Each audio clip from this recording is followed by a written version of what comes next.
नमो वीतरागं चिदानन्दरूपं नमो वीतरागं। पंच परमेश्वरी भगवान की जय। एक हजाराक्षी आदिनाथ भगवान की जय। परम पूज्य आचार्य श्री आदि सागर महाराज की जय। आचार्य श्री महावीर कीर्ति महाराज की जय। आचार्य श्री ब्रह्म सागर महाराज की जय। आचार्य श्री तप सम्राट सन्मति सागर महाराज की जय। आचार्य पूर्ण सुंदर सागर महाराज की जय। अहिंसा में विश्व धर्म की जय। जिनवाणी माता की जय। आदिवासी माता जी की जय। आदिवासी संघ की जय। एक पंछी बहुत प्यासा था।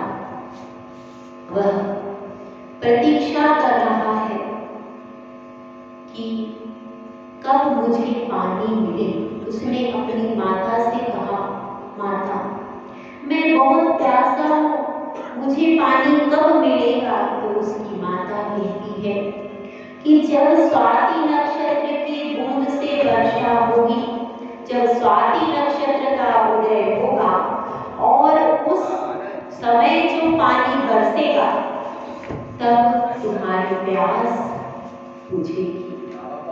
वह पपीहरा सोच रहा था कि कब स्वाति नक्षत्र आएगा और कब मेरी प्यास बुझेगी। वह प्यास कितने दिनों तक कंठ में लेकर के बैठा है, बहुत दिनों तक। जब स्वाति नक्षत्र आता है तब वर्षा हो जरूरी, और जब वर्षा हो तो स्वाति नक्षत्र हो जरूरी नहीं। दोनों चीजें एक साथ होना जरूरी नहीं है। लेकिन जब दोनों चीजों का शुभ सहयोग मिलता है तब वह प्यासे पपीहरे की प्यास बुझती है। तो इसी तरह से वह प्यासा पपीहरा प्रतीक्षा कर रहा है कि कब वो घड़ी आए जब बादल बरसे, स्वाति नक्षत्र हो और उस समय में पानी को पी लूं। क्योंकि देखिए 28 नक्षत्र होते हैं, उनमें से स्वाति नक्षत्र का आना और बादल का बरसना और फिर उसका पी लेना पानी, यह कितना कठिन है। कठिन तो है, लेकिन फिर भी यह सुयोग मिलता है और पपीहरा पानी को पी लेता है। तो इसी तरह से हम सबका भी बहुत बड़ा सुयोग मिला है कि हमारे पास जिनकुल है, और जिनकुल में भी क्या मिला है, हमारी पंचेंद्रिय है। पंचेंद्रिया हमारी व्यवस्थित है। जिनकुल पाकर के भी ऐसा होता है कि कुछ जीव आंखों को प्राप्त नहीं कर पाते, दृष्टि को प्राप्त नहीं कर पाते। भले ही आज पूरे विश्व में जिनका गीत गूंज रहा है बाहुबली भगवान का मस्तकाभिषेक, किसने लिखा था? पूरे विश्व में जिनका गीत गूंज रहा है उसके बाद भी उनकी दृष्टि बाहर की खुली क्या नहीं खुल पाई। तो इसलिए कह रहे हैं पंचेंद्रिय पना मिला है, जिन धर्म मिला है, ये सब शुभ संयोग एक साथ मिल गए हैं। तो फिर इस अवस्था में सबसे पहले जानने योग्य क्या है? इस तरह का प्रश्न लेकर एक युवक अपने घर से चला। रास्ते में वह देखता हुआ चला, कई सारे साधु संतों से मिले। कोई जटाओं को लेकर के अपनी धूनी रमाकर बैठा है, कोई भस्म लपेट करके बैठा है, कोई आभूषणों से सजा बैठा है, नाना प्रकार के उपालंब लेकर के कई साधु उस युवक को दिख रहे हैं। मगर उसे लग रहा है कि मेरी प्यास अभी बाकी है और मैं जिस कुएं को चाहता हूँ वो कुआं भी यहाँ नहीं है। मगर मैं प्यासा कब तक रहूंगा? उसे पपीहरे की कहानी याद आती है। पपीहरा स्वाति नक्षत्र की जो बूंद जीता है, इसी तरह से मेरे मन में भी प्यास लगी है कि यहाँ पर सबसे ज्यादा जानने योग्य वस्तु क्या है। इसी प्यास को लेकर के वह धीरे धीरे आगे बढ़ता है और गहन जंगल में पहुंच जाता है। संध्या का अवसान हो रहा है, सूर्य धीरे धीरे अपनी प्रभा को समेट करके और बादलों की ओट में हो जाता है। निशा देवी अपनी अलकें खोल लेती है और संध्या अपनी लाल चुनर से उसका श्रृंगार करती है और इसके बाद धीरे धीरे निशा गहरी होने लगती है, उसकी अलकें फैलने लगती हैं, उसकी अलकों में जड़े हुए सितारे चमकने लगते हैं और उस चमक में उसे लगता है कि अब मेरे जीवन में भी प्रभात आएगा कि नहीं आएगा। वह युवक चलते चलते बहुत थक गया है, थक करके सोचता है कोई बात नहीं, ये भी तो पंचेंद्रिय जीव है, यह भी इस जंगल में जब इस रात को बिता सकते हैं, मैं क्यों नहीं बिता सकता। ऐसा सोच करके एक तरफ सामने मुनिराज बैठे हैं, एक तरफ उनके सामने दूसरे वृक्ष के नीचे वह भी सोने का प्रयास करता है, सोने का प्रयास कर रहा है, लेकिन देखता है यहाँ तो कटीले वृक्ष हैं और उस पर से क्या आ रहा है, बार बार वृक्ष गिरते हैं, सरर सरर सरर की आवाज आती है। कहीं से कुत्ते बोल रहे हैं, कहीं से सियार बोल रहे हैं, लेकिन देख रहा है सामने तो काष्ठवत बैठे हैं, बिलबिल नहीं रहे। ओ रात भर उसकी पलकें झपकती रहती हैं, वह सो नहीं पाता, लेकिन सोते तो दोनों ही नहीं है। सामने जो मुनिराज बैठे हैं वे भी नहीं सो रहे और युवक भी नहीं सो रहा, लेकिन एक आकुलता में है और एक निराकुलता में, दोनों बैठे हुए, लेकिन वह देख रहा है कि ये क्या चीज है, इनके पास ऐसा क्या है कि ये इतने स्थिर चित्त होकर के बैठे हैं और मैं भी मन में हूँ, ये भी मन में है, लेकिन इनके जीवन में इतनी स्थिरता कैसे आ गई, ये कहाँ है और मैं कहाँ हूँ। स्थान तो दोनों का लगभग सेम है, हम दोनों का स्थान सेम है, लेकिन स्थान सेम होने के बाद भी इनकी प्रवृत्ति बिल्कुल अलग है और मेरी प्रवृत्ति बिल्कुल अलग है। ऐसा क्यों है? इनके पास ऐसी स्थिरता की कौन सी वस्तु है जो मेरे पास नहीं है? ऐसी कौन सी वस्तु है जो इनको इंटरनली इतनी पावर दे रही है कि निराकुल हो रहे हैं? वो क्या चीज है? और सोचता रहता है। निराज की आंखें ध्यान में बंद है, बिल्कुल पलकें उनकी स्थिर है, पूरा शरीर बिल्कुल स्थिर है काष्ठवत, और वह कुछ बोल नहीं रहा है, सिर्फ देख रहा है। पूरी रात्रि का धीरे धीरे अवसान हो जाता है। उषा अपने मुकुट को खोल देती है और अपने आंचल में से सूर्य को प्रकट करती है। सूर्य उस उषा सुंदरी के आंचल से धीरे धीरे बाहर निकल के आ रहा है। उनकी किरणों से वह देखता है कि मुनिराज का शरीर रात भर एक जैसा स्थिर रहने के बाद भी वह जब किरणें पड़ रही हैं तो वह कैसा दिख रहा है, चमकदार दिखाई दे रहा है। उनके तपस्या के तेज की ऐसी शोभायमान किरणें हैं कि वह शरीर कैसा चमक रहा है, चमक रहा है।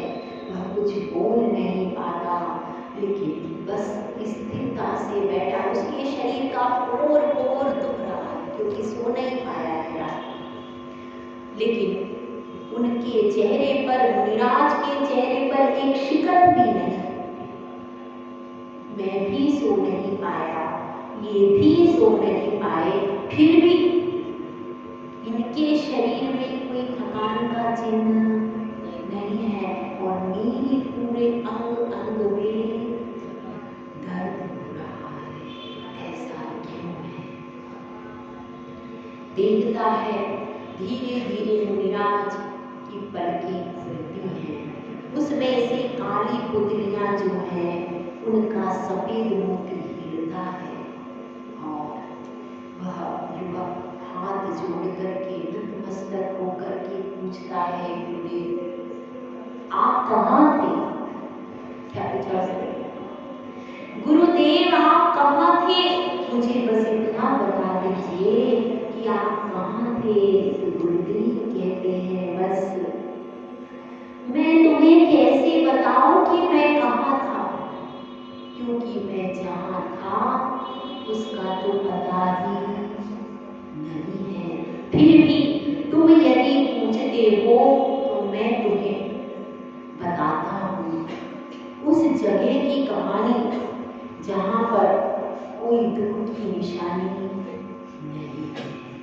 तो वह पूछता है कि हाँ बता दीजिए कि आपकी स्थिरता की कहानी क्या है, आपकी शांति की कहानी क्या है, वो कौन सी चीज है जो आपको मिल गई है कि आप खिले खिले रहे रात भर, मैं मुरझा गया, आप उबर कर रहे मैं डूब गया, आप तिरे हुए रहे और मैं तैरता रहा।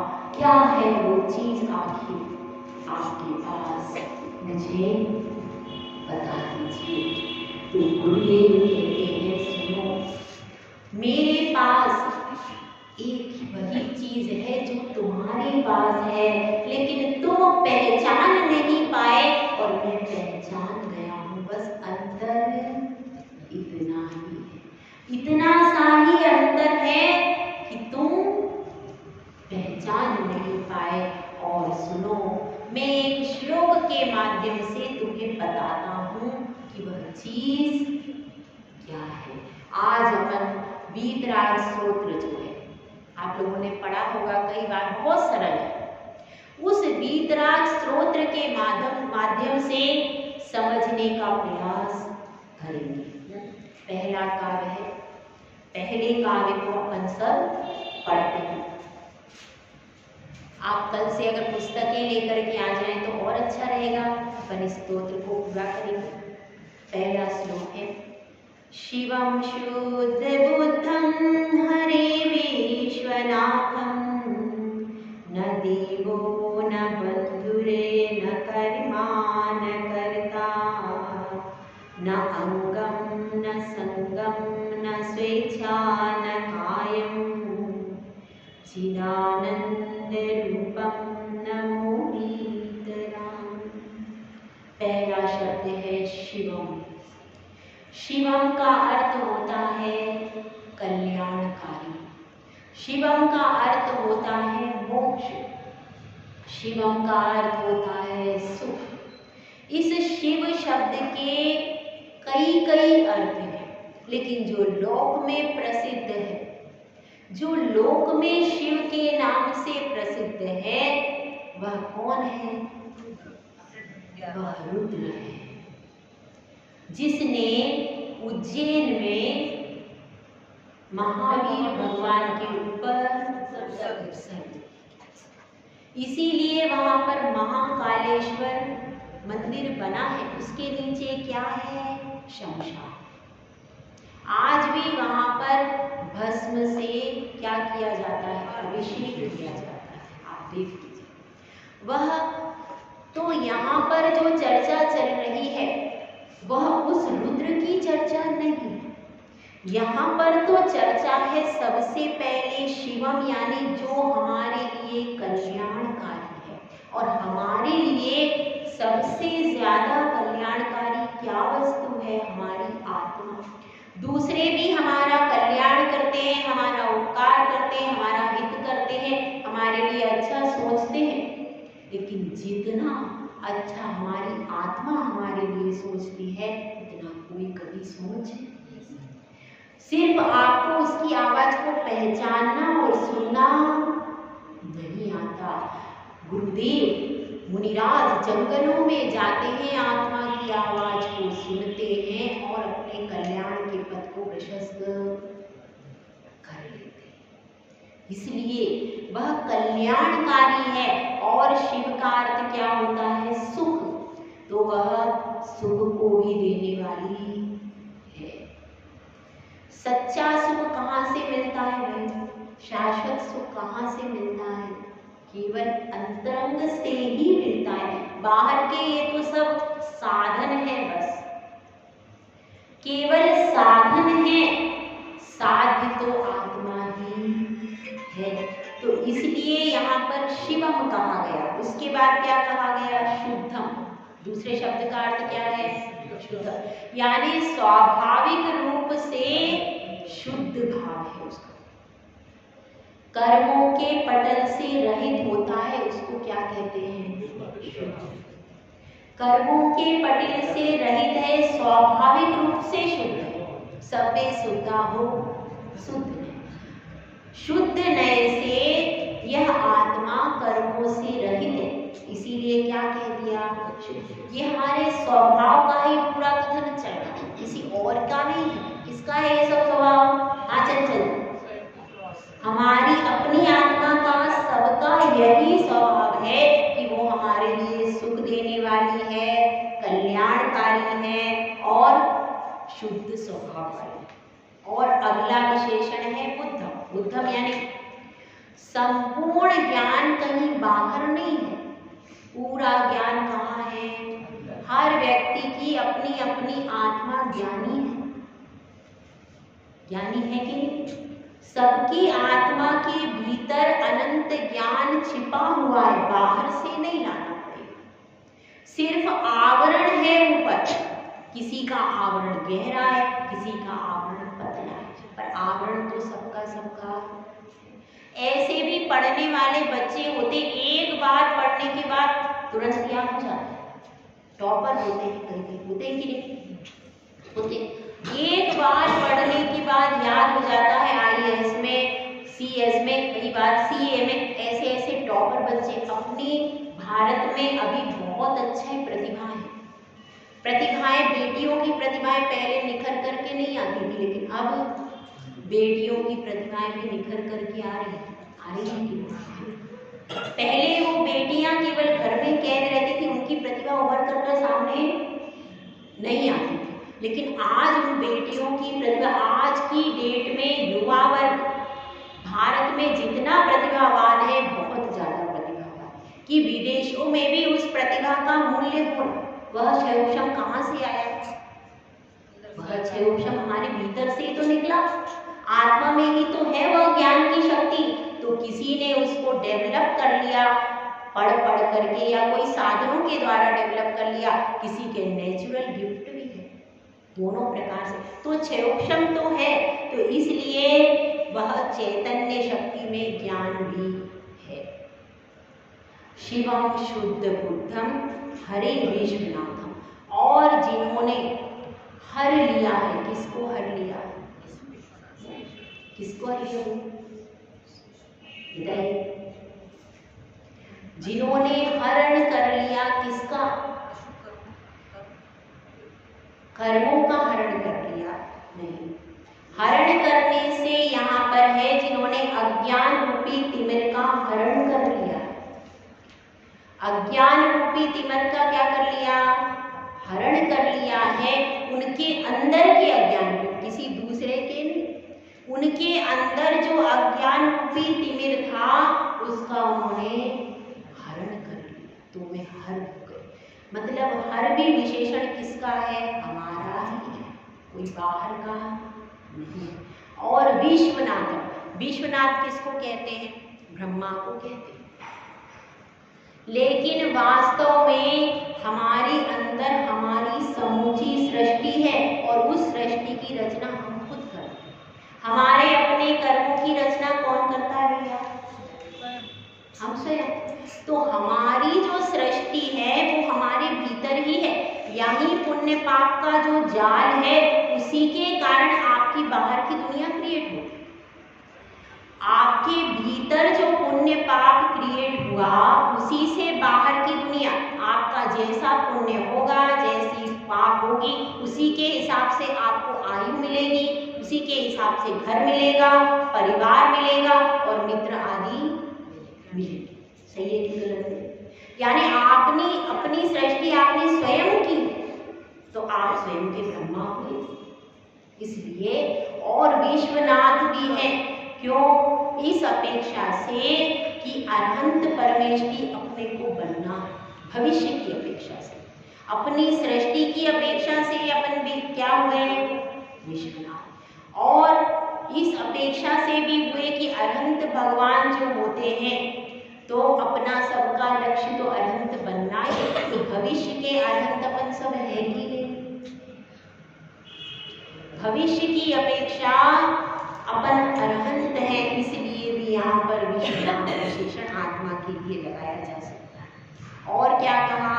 न देवो न बंधु न कर्मा न कर्ता।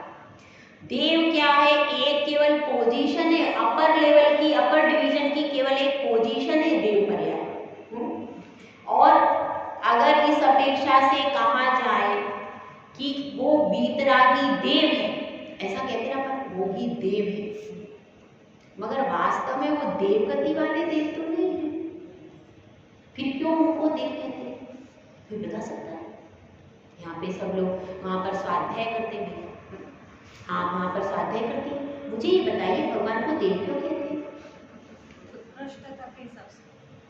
भगवान को देव क्यों कहते हैं? देवगति नामकरण का उदय उनका है नहीं, तो आपने कर्मकांड में पढ़ लिया होगा। सही नहीं गलत? आपने पढ़ लिया। अब मुझे ये बताइए उनको देव क्यों कहते हैं? देव तो अपन कहते हैं,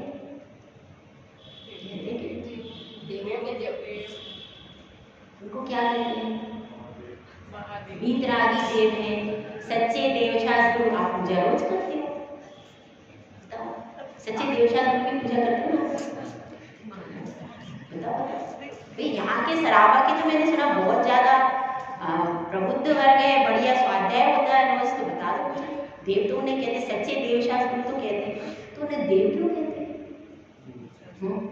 बताओ। परम ब्रह्म को उन्होंने प्राप्त कर लिया, इसलिए क्या कहते हैं? देव। देखिए, देव का अर्थ है जिन्होंने दिव्य शक्तियों का अर्जन कर लिया। दिव्य मतलब जो एक तो देव होते हैं जो कि कीड़ा करते हैं, क्योंकि उसमें आया है देव शब्द का अर्थ जो दिव्यंती, कीड़ा करते हैं। वो कौन होते हैं? देव। वो तो कौन से देव होते हैं? 16 स्वर्ग आदि के देव जो कि कीड़ा करते हैं, भवनों में या विमानों में कीड़ा करते हैं, वो कौन होते हैं? देव। तो यहाँ पर उस देव से तो प्रयोजन ही नहीं। तो यहाँ पर कौन से देव से प्रयोजन है? वो देव हैं इस अपेक्षा से, वो उस देवगति के देव नहीं है, वो उस देवाधिदेव वास्तव में विशेषण है, लेकिन हमको शॉर्टकट में बता दिया देव। वास्तव में वो शब्द क्या है? देवाधिदेव। सही शब्द क्या है भैया? देवाधिदेव। लेकिन भाई संक्षेप में देवशास्त्रों की पूजा कर रहे हैं, देवशास्त्र को संक्षेप में कह दिया, लेकिन चूंकि वो संक्षेप में कहा है, लेकिन उसका अर्थ क्या है? वो केवल संक्षिप्त में बता दिया गया है, तो कह देना चाहिए भैया वो देवाधिदेव शब्द है, और उसको शॉर्ट में ऐसा कह देते हैं देवशास्त्र। वास्तव में वो शब्द क्या है? देवाधिदेव। वास्तव में वह देव शब्द नहीं। तो यहाँ पर कह रहे हैं कि देवाधिदेव है या फिर वीतरागी देव कहा जाता है, तो वह पूज्यता की अपेक्षा से भी कह सकते हैं, लेकिन हमें देवाधिदेव शब्द, उसका अर्थ क्या है? देवाधिदेव। देव शब्द होते हुए भी उसका अर्थ वो देव नहीं है, उसका अर्थ क्या है?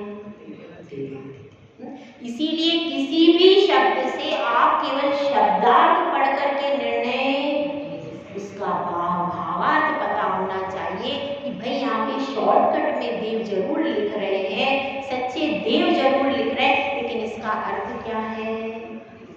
कि वो देवादिदेव हैं, वे वीतरागी सर्वज्ञ हितोपदेशी हैं। वास्तव में तो जो आकार है वह मनुष्य गति का है कि देव गति का है? मनुष्य गति का है। तो वह 100 इंद्रों के द्वारा पूजित हैं, इसीलिए वो देवों के भी देव हैं, देवादिदेव हैं। तो यहाँ पर वही बात बताई गई है कि वो जो आत्मा है वह दिव्य प्रकाश से युक्त है, दिव्य ज्ञान से युक्त है, दिव्य सुख से युक्त है, जो देवों को भी अचीव नहीं होता, ऐसी चीजों से युक्त है। इसलिए उसको क्या कह देते हैं? देव कह दिया जाता है। तो उससे मतलब ये नहीं है कि ये देवगति नाम कर्म का उदय है या देवायु कर्म का उदय है, यह हमारी पूज्यता है और हमारा सम्मान है। जैसे आपको भी कभी कह देते हैं देवी आइए, जब कोई अब पहले सभाएं होती थी तो उसमें देवी जी करके बुलाया जाता था। आशा देवी पहले लोगों का नाम भी होता था, आशा देवी। देव तो इनको कोई नहीं कहता था, इनको बहुत कम, पुरुषों को कोई नहीं कहता है क्या? लेकिन इनका सम्मान ज्यादा होता है, इनको देवी करके बुलाया जाता है, महिला। तो इस तरह से होता था पहले। तो यहाँ पर कह रहे समय ज्यादा, न देवो न बंधु। बंधु मतलब वह किसी का मीत नहीं है। कौन?